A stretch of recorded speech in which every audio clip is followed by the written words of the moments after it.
I'm here with former Tampa Bay Buccaneer Randy Grimes, and Randy, some might say that you were in the NFL heyday. I think the heyday is always in the NFL. The NFL is just number one with the bullet forever.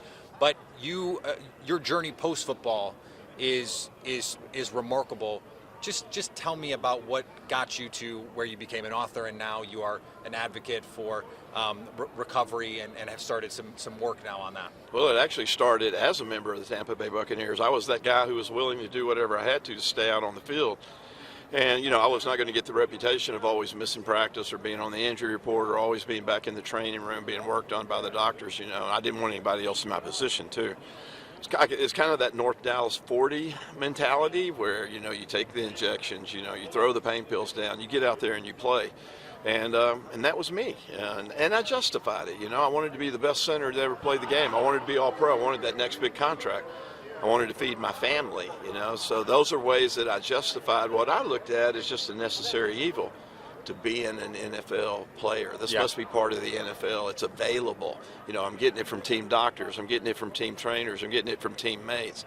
So it mmust be okay. Those are ways that I justified what I called a necessary evil that was really a full-blown addiction. And it progressed throughout the course of my career, and then of course after I hung it up is when it really got out of control. The injuries just kept getting worse, the pain kept getting worse, my tolerance to the medication just kept getting higher. I needed more and more pills all the time, and it went on for 20 plus years, and I just couldn't end the chaos. How did you finally get out from underneath all of it? The perfect storm was coming together in the spring and summer of 2009. A good friend that I played with at Tampa named Tom McHale passed away doing the same thing I was doing. I was self-medicating his injuries he got while he played for the Bucs, so that got my attention. My daughter wouldn't let me come around my first grandchild because I wasn't fit to be around her baby. That got my attention. My wife realized that she was loving me to death. And she was about ready to hang it up, and that got my attention. And I had a series of seizures too, as a result of withdrawal, and that got my attention. So all those things together were happening in the spring and summer of 2009. That's when I finally put my hand up and asked for help. And I always thought I could control it. I always thought I had it under control, and I never did. I always thought I did, but I never did. Meanwhile, I was losing jobs and going through my money and losing houses and cars and relationships. And that was the chaos that I couldn't stop. And 2009, September 22nd, 2009, is when I finally put up my hand and asked for help. And what are you doing now to make sure other people are not having to go through what you went through? Well, and I wanted to make it mean something. Everything that I'd been through and everything that I'd put my family and loved ones and my reputation and my career and everything through, I wanted to make it mean something. And I knew that there was a lot of other guys out there just like me, guys that I'd played with and against that were struggling in silence, and for whatever reason, pride, ego, guilt, and shame, they wouldn't put up their hand and ask for help. And usually it was because they didn't think there was any resources available. And back then, when I first came in, there weren't any resources out there for former NFL players. So I got with the NFL, we started the Player Care Foundation, we started working with my organization, Pro Athletes in Recovery, and we started reaching out to these guys, and man, they started coming out of the woodwork. And, guys just needed to know that they weren't alone, that there was other people struggling with what they were.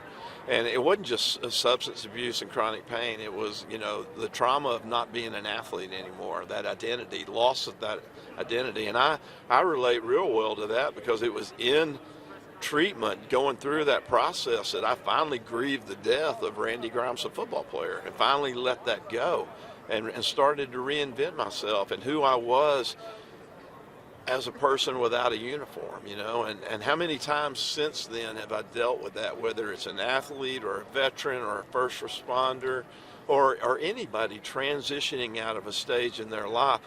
We as Americans don't do well with change, and a lot of times the first thing we do is self-medicate those feelings.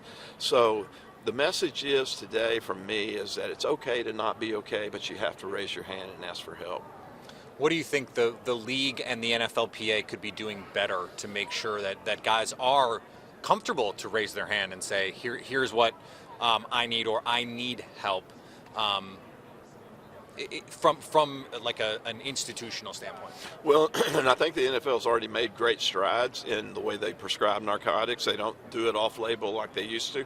We had an open drug safe in the middle of our training room that was never locked, and if you didn't get it from the team doctor or the team trainer, you just go get it yourself.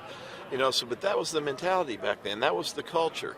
And there's a lot more accountability now in how they prescribe. There's more accountability to the DEA and all that. So I'm grateful for that, but also the fact that they've put a mental health professional in every clubhouse.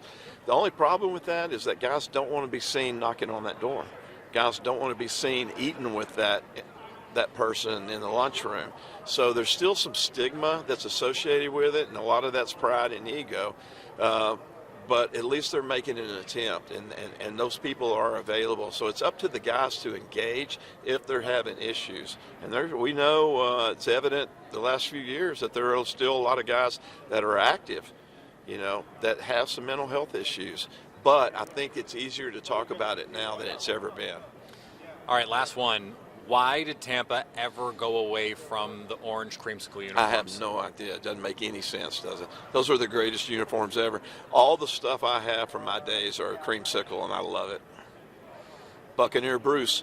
You remember him, the winking pirate? Of course. Yeah, holding a knife, the winking pirate.